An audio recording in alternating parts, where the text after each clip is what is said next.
Simbora estudar! Poemas escolhidos, Gregório de Matos. Sempre quando vamos falar, sobre uma obra, de um grande poeta como Gregório de Matos, tá? Nós precisamos primeiro falar sobre o autor, tá? Então vamos lá. Gregório de Matos, nascido na Bahia, portanto brasileiro, embora naquela época, quem nascia no Brasil era português, tá? Mas nascido na Bahia, naquele tempo não se chamava Salvador, se referia mais à Bahia, tanto que nos poemas do Gregório a gente vê, a cidade da Bahia, tá?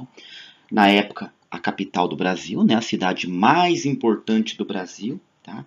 Uma cidade ali que tinha vários problemas, é uma cidade que tinha muitos escravizados, muitos engenhos, muitas pessoas com muita grana, então uma cidade muito desigual. Gregório de Matos, que ganhou o apelido de Boca do Inferno por ter essa língua afiada, essa boca que não poupava ninguém, tá? Devido a tudo isso, foi degradado, primeiro foi para Angola, depois teve, ele pôde voltar para o Brasil, mas desde que não pisasse na Bahia, ele não podia voltar para sua terra, ficou degradado até o fim de sua vida. Tá? Gregório de Matos, no período barroco no Brasil, tá? Nosso primeiro grande poeta, Gregório de Matos. Por isso que Gregório de Matos está em vários vestibulares, presente em vários vestibulares, UEL, UniOeste, tá? Por causa da sua importância. Então, nosso primeiro grande poeta. Acusado de plágio, algumas vezes, de poemas espanhóis, tá? Mas ele tem uma grandiosidade, ele tem uma coisa única ali, pertencente ao nosso barroco, tá? Lembremos-nos de algumas características do barroco, uma linguagem rebuscada, tá? As emoções ali presentes, tá? A coisa das antíteses sempre presentes, os opostos, tá? E por aí vai. Vamos ver as características aqui nos nossos poemas, tá? Esse livro, tá?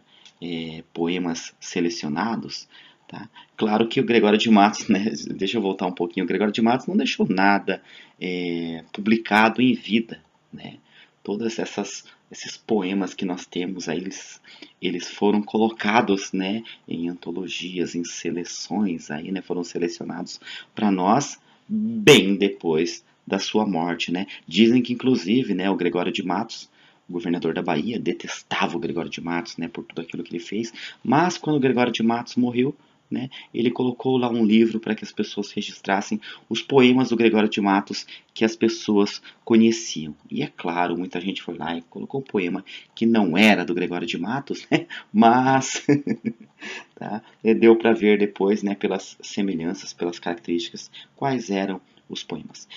Aqui nesse livro, então, ele divide assim, tá? Primeiramente, a poesia de circunstância, que é dividida em duas, tá? A poesia satírica e a poesia encomiástica. O que é essa poesia encomiástica? Bom, a satírica você sabe, É a sátira, é o falar de alguém, é o falar mal de alguém. E a encomiástica é o contrário, É aquela poesia de elogio, tá? Ela é uma poesia elogiosa, sempre de elogios às pessoas. Depois nós temos a poesia de amor, tá? Em que nós temos a lírica e a erótica. E por último, os poemas religiosos. Eu escolhi aqui alguns poemas, alguns bem conhecidos e alguns também por gosto particular, tá? Tentando aí diversificar, para que você tenha uma ideia mais completa do Gregório de Matos. Mas lembre-se, novamente, vou repetir aqui, tá? Os poemas do Gregório de Matos dividem-se em três, tá? As poesias satíricas, tá? Basicamente satíricas, líricas e religiosas. Nós temos também essas encomiásticas, tá? Que são de elogio, tá? Mas são menos, tá? Mais as satíricas, ok? Vamos lá então. O primeiro poema, tá? Reparem nesses títulos, esses títulos longos: juízo anatômico dos achaques que padecia o corpo da República, em todos os membros, inteira definição do que em todos os tempos é a Bahia. tá? Então, esse é um dos poemas mais conhecidos aqui do Gregório, né? E ele é assim: que falta nessa cidade verdade, que mais por sua desonra honra, que mais falta que se lhe ponha vergonha, o demo a viver se exponha, por mais que a fama exalta, numa cidade onde falta verdade, honra, vergonha. Quem a pôs nesse socrócio? Negócio, que causa tão perdição? Ambição. E o maior desta loucura, usura, notável desventura de um povo nesse sandeu, que não sabe o que perdeu, negócio, ambição, usura. Então nós temos aqui uma repetição, né, em forma de eco, tá? Que falta nessa cidade verdade, desonra, honra, ponha, vergonha. Isso se repete aqui, né, numa cidade onde falta vergonha, honra. Verdade, honra, vergonha. Socrócio, negócio, perdição, ambição, loucura, usura. Tá? Negócio, ambição, usura. Claro que o poema não está inteiro aqui, né? Ele é dividido aqui em 9 partes, tá? E eu coloquei o final aqui, né? O açúcar já se acabou, baixou, e o dinheiro se extinguiu, subiu, logo já convalesceu, morreu. A Bahia acontece o que a um doente acontece, cai na cama, mal lhe cresce, baixou, subiu e morreu, tá? Então percebam, né, o poema todo assim, né? Uma crítica à cidade da Bahia, tá? Próximo poema, né? E percebam que aqui é uma característica. Aqui nós não temos um soneto, tá? Voltando ali no primeiro poema, nós não temos um soneto. Mas, né, a obra do Gregório de Matos, ela é... A maioria dos poemas do Gregório, eles são sonetos, tá? E lembrando que são sonetos, poemas com 14 versos. Geralmente, tá? Geralmente 2 quartetos e 2 tercetos, tá? 4 versos e 3 versos. Descreve o que era naquele tempo a cidade da Bahia. A cada canto um grande conselheiro que nos quer governar cabana e vinha. Não sabem governar sua cozinha e podem governar o mundo inteiro. Em cada porta um bem frequente olheiro, que a vida do vizinho e da vizinha pesquisa, escuta, espreita e esquadrinha, para levar à praça e ao terreiro. Muitos mulatos avergonhados, trazidos sob os pés dos homens nobres, posta nas palmas toda a picardia, estupendas usuras nos mercados, todos os que não furtam, muitos pobres, e eis aqui a cidade da Bahia. Tá? Então, uma crítica aqui à população, né? Que em cada canto há um conselheiro que nos quer governar cabana e vinha. Eles não sabem governar sua cozinha e podem governar o mundo inteiro, tá? Atualíssimo, né? Hoje você tem aí também tudo isso ainda, né? Nas cidades aí acontecendo, tá? Então, a crítica aqui do Gregório. Tá? Contemplando nas coisas do mundo desde o seu retiro, lhe atira com seu ápage, como quem a nado escapou da tormenta. Neste mundo é mais rico que mais rapa, quem mais limpa se faz tem mais crepa. Tem mais carepa, com sua língua ao nobre o vil decepa, o maior velhaco sempre tem capa. Mostra o patife da nobreza o mapa, quem tem mão de agarrar ligeiro trepa, quem menos falar pode, mas increpa, quem dinheiro tiver pode ser papa. A flor baixa se encuca por tulipa, bengala hoje na mão, ontem garlopa. Mas isento se mostra o que mais chupa, para a tropa, do trapo vaso a tripa, e mais não digo porque a musa topa, em apa, epa, ipa, opa, upa. Tá? Então percebam a primeira rima aqui, apa, né? Apa, tá? Epa, epa, apa, né? Aquele esqueminha, né? A, B, B, A, B, B, A, tá? A, B, B, A por quê? Aqui termina em apa, apa, apa, apa, A. Epa, epa, epa, epa, né? B. Tulipa, galopa, chupa. C, D, E. Ipa, opa, upa. Ipa, opa, upa, tá? Então, C, D, E. Percebam aí. A, B, B, A, B, B, A, C, D, E, C, D, E. Tá? O esquema de rimas aqui. E é muito legal que ele vai usar aqui no final, né? Em apa, epa, ipa, opa, upa. Tá? É uma crítica a tudo, né? Neste mundo é mais rico que mais rapa, né? Tá? Então, o que passa a perna ali, né? Tá? O que dá os golpes. Quem mais limpo se faz tem mais carepa. Aquele que vive dizendo, né, que ele é mais limpo, se faz de limpo, ele é o que tem mais carepa, né? É mais sujo. Com sua língua ao nobre o vil decepa. Então, com sua língua, ao nobre o vil decepa. O velhaco maior sempre tem capa. Quem usa capa? O povo lá de cima, né? Tá? Mostra o patife da nobreza o mapa. Quem não tem mão de agarrar ligeiro trepa. Quem menos falar pode, mais increpa. Quem dinheiro tiver pode ser papa. né?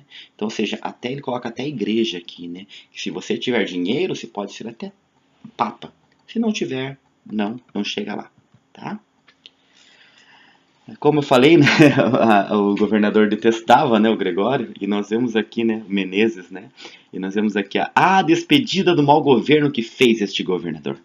Senhor Antão de Souza Menezes, quem sobe a alto lugar que não merece, homem sobe, asno vai, burro parece, que o subir é desgraça muitas vezes. A fortunilha, autora de tremeses, transpõe um burro o herói que indigno cresce, desanda a roda e logo o homem desce, que a discreta fortuna em seus reveses. Homem, sei eu que foi vossa senhoria, quando o pisava da fortuna a roda, burro foi ao subir tão alto clima.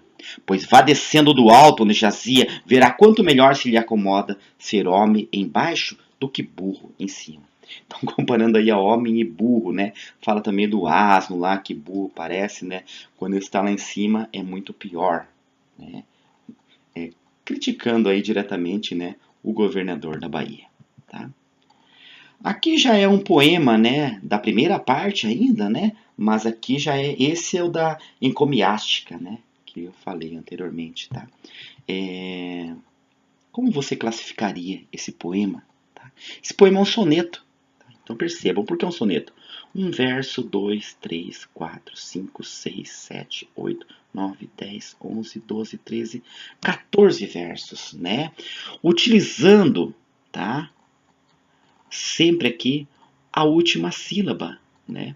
A última sílaba servindo para os dois. Então, esse poema nós vamos ler dessa forma, tá? Douto, prudente, nobre, humano, afável, reto, ciente, benigno e aprazível, único, singular, raro, inflexível, magnífico, preclaro, incomparável. Do mundo, grave juiz, inimitável, admirado, gozais aplauso incrível, pois a trabalho tanto e tão terrível, dais pronto execução sempre incansável.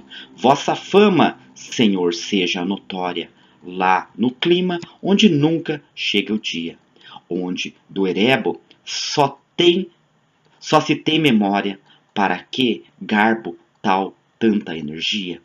Pois de toda esta terra é gentil glória, da mais remota seja uma alegria. Então percebam aí todo o elogio, né, ao desembargador Belchior da Cunha Brochado. E aqui nós encerramos, né, essa primeira parte. E aqui nós vamos para os poemas de amor, né, os poemas líricos. Pondera agora com mais atenção a formosura de Dona Ângela. Nós temos aqui dois poemas a Dona Ângela, tá? Vamos ao primeiro. Não vira em minha vida a formosura, ouvia falar nela cada dia, e ouvida me incitava e me movia a querer ver tão bela arquitetura. Ontem a vi por minha desventura, na cara, no bom ar, na galhardia de uma mulher que em anjo se mentia, de um sol que se trajava em criatura. Matem-me, disse eu, vendo abrasar-me, se esta coisa não é que encarecer-me, sabia o mundo e tanto enxergar-me. Olhos meus, disse então por defender-me, se a beleza eis de ver para matar-me, antes olhos cegueis do que eu perder-me. Vamos lá. Característica, né, do barroco, né? A dualidade. Não sei se eu tinha falado da dualidade anteriormente, se eu não falei, tá? Agora aqui, a dualidade, né? Nós temos dois caminhos aqui, né? O caminho que vai para o céu ou os prazeres da terra. Então o poeta, ele passa por isso. E ele fala, né, aqui que ele sempre, né, não vira em minha vida a formosura, mas ouvia falar nela cada dia, tá? Mas ele ainda não tinha visto. E quando ele vê, né, de uma mulher que em anjo se mentia, né? Ela mentia ser anjo. Olha o nome dela, Ângela, nome de anjo, tá? De um sol que se trajava em criatura. Matem-me, disse eu vendo abrasar-me. E aqui no final ele vai falar, porque matem-me, né? Porque tira os meus olhos meus, disse então por defender-me. Se a beleza eis de ver para matar-me, antes olhos cegueis do que eu perder-me. Porque se eu vir aquela beleza, né, eu vou perder-me, e eu não posso perder do meu caminho. Agora vamos para o poema seguinte também, da Dona Ângela, tá? Rompe o poeta com a primeira impaciência, querendo declarar-se, temendo perder por ousado. Então, ali ele não viu, agora ele vê. Né? Anjo no nome, angélica na cara. Isso é ser flor e anjo juntamente. Ser angélica, flor e anjo florente, em quem, senão em vós, se uniformara. Então, ó, Anjo no nome, Angélica na cara. Tá? Angélica de anjo também, tá? Isso é ser flor e anjo juntamente. Flor e anjo, tá? Ser Angélica, flor e anjo florente. Em quem, se não em vós, se uniformara. Então, ela é a uniformidade, né, do anjo ali e da flor. Quem vira uma tal flor que a não cortara, de verde pé de rama florescente, e quem um anjo vira tão luzente, que por seu Deus o não idolatrara? Se, pois, como anjos sois os meus altares, fores o meu custódio e a minha guarda, livrara eu de diabólicos azares. Mas vejo que por bela e por galharda, posto que os anjos nunca não pesares, sois anjo que me tenta e não me guarda. Então ele está falando da dona Ângela, né, que não tem nada de anjo, né, que se ela for um anjo, ela é um anjo que tenta, e quem tenta não é anjo. Então, aqui novamente a dualidade, colocando aqui da Angélica. Tá? Chegamos à parte religiosa, tá? E nós vamos com também outro dos poemas mais conhecidos, né, do Gregório. Pequei, Senhor, mas não porque é pecado. Da vossa alta clemência me despido, porque quanto mais tenho delinquido, vos tenho a perdoar mais empenhado. Se basta vos irar tanto pecado, abrandar-vos sobeja um só gemido, que a mesma culpa que vos há ofendido, vos tem para o perdão lisonjeado. Se uma ovelha perdida e já cobrada, glória tal e prazer tão repentino vos deu, como afirmais na sacra história, eu sou, Senhor, a ovelha desgarrada, cobrai-a, e não queirás, pastor divino, perder na vossa ovelha a vossa glória. Aqui é muito incrível o que o Gregório faz, né?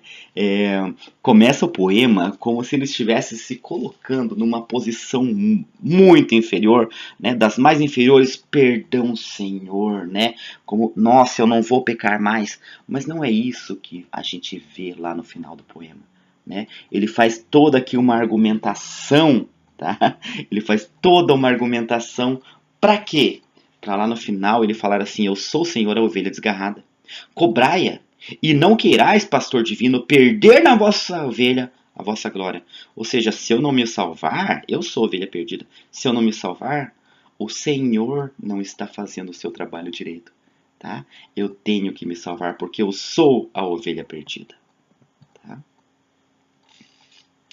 Achando-se um braço perdido do menino Deus de Nossa Senhora das Maravilhas que desacataram infiéis na Sé da Bahia. Esse é um poema, né, que trabalha bem com a questão que eu falei anteriormente das antíteses, tá? Todo, parte, todo. Tá? Vamos lá. O todo sem a parte não é todo, a parte sem o todo não é parte. Mas se a parte o faz todo sendo parte, não se diga que é parte sendo todo. Confusão? O todo e a parte. Em todo sacramento está Deus todo, e em todo assiste inteiro em qualquer parte. E feito em partes, todo em parte a parte, em qualquer parte sempre fica todo.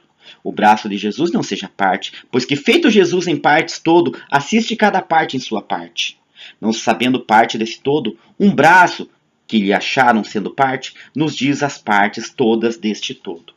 Então, ou seja, tudo é um só, né? E aqui a gente pensa ali na questão da Santíssima Trindade, né? Dividida em partes, as três partes, né? E para a Igreja Católica tem muito esse simbolismo, né? De uma parte, por exemplo, da hóstia significar, né, o corpo de Cristo, tá? Do vinho significar o sangue de Cristo, tá?